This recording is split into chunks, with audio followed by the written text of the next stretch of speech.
Olá, meus irmãos, graça e paz a todos. Como é bom estarmos aqui juntos mais uma vez, nesta oportunidade que o Senhor nos concede.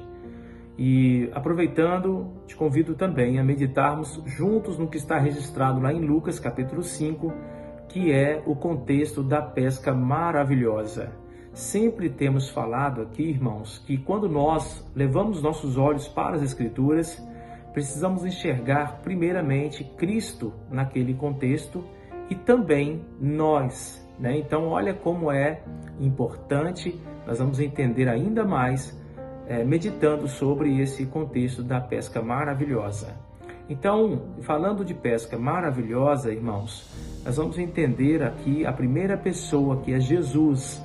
Quando nós olhamos para Isaías, capítulo 9, Isaías vai trazer o relato ali sobre como Jesus seria chamado: maravilhoso, conselheiro, príncipe da paz. Então, maravilhoso. Não estamos falando apenas de uma pesca maravilhosa, mas estamos falando também do Senhor, que é maravilhoso. Então, como enxergarmos nós na pesca maravilhosa? Nós nos enxergamos ali como peixes que fomos pescados pelo Senhor no meio das nações. Porque as águas, irmãos, também são comparadas como nações. Então o Senhor nos tirou dentre as nações. A gente vê essa referência em Isaías 57, verso 20, que os ímpios são como o mar, né, como as águas, e também em Apocalipse 17, verso 15, né, onde a meretriz estava sentada sobre as águas, e aquelas águas são povos, tribos, línguas e nações. Então são pessoas.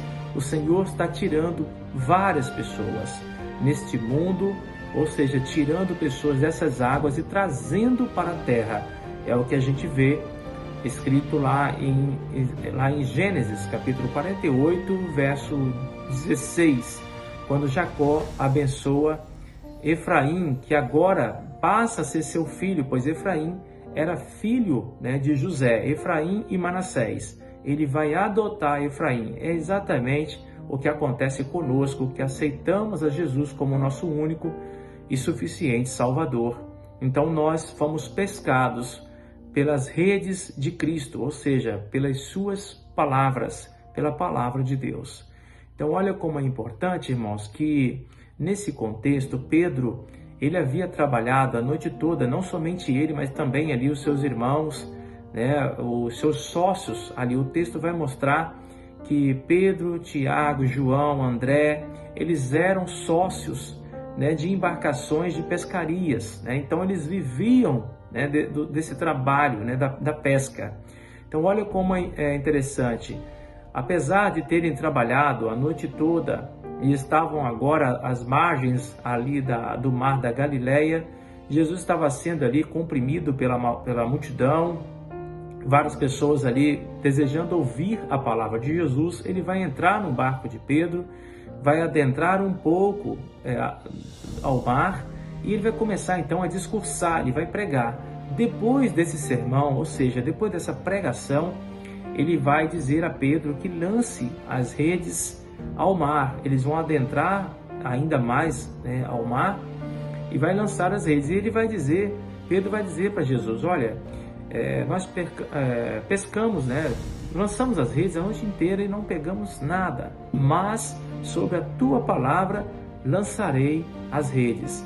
Olha só, irmãos, quando nós colocamos as nossas dificuldades diante do Senhor, isso faz parte, né, da nossa caminhada. É necessário sim dizermos para Deus: olha, Senhor, eu tenho trabalhado, eu tenho feito isso e aquilo, não tem dado certo. Então isso é muito bom que se faça, isso é saudável mesmo para a nossa espiritualidade, a nossa caminhada espiritual com o Senhor.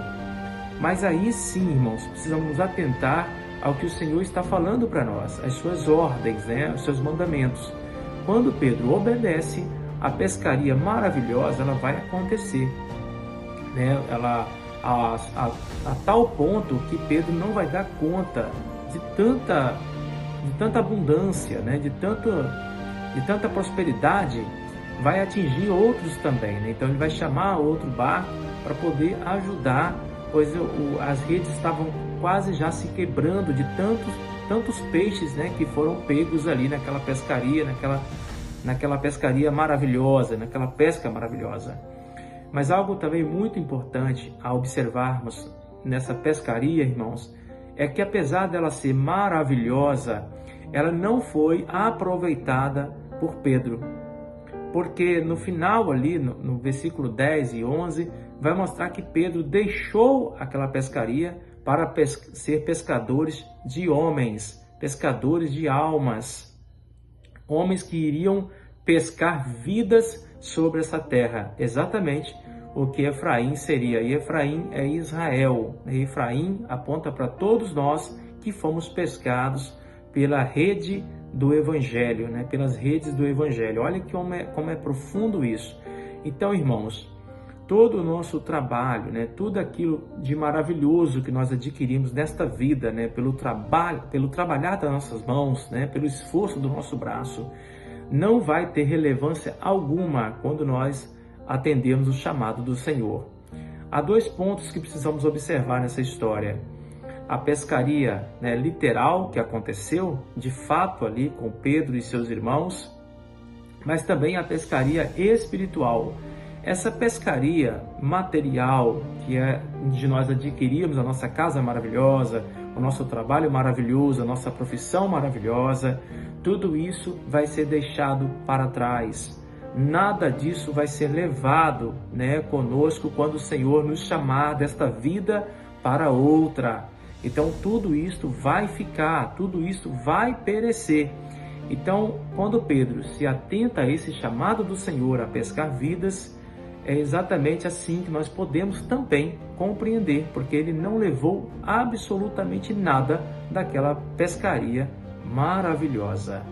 Então, irmãos, fica uma grande lição para todos nós, fica uma grande aplicação no nosso coração, porque muitas pessoas, irmãos, estão apegados, né, ao seu carro maravilhoso, sua casa maravilhosa, sua profissão maravilhosa, e tem se esquecido que o maravilhoso conselheiro e príncipe da paz está muito acima de qualquer coisa maravilhosa que os nossos braços venham adquirir, ainda que sejam na obediência do Senhor. Nada de material vai ser levado quando nós partirmos desta vida para a eternidade com Deus. Que Deus, então, em Cristo, muito abençoe seu coração.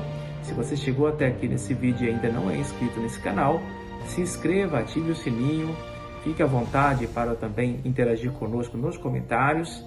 E se você já é um inscrito, eu agradeço a Deus pela sua vida e que Deus muito te abençoe. Amém? Fiquem todos na paz e até o nosso próximo encontro, se Deus quiser.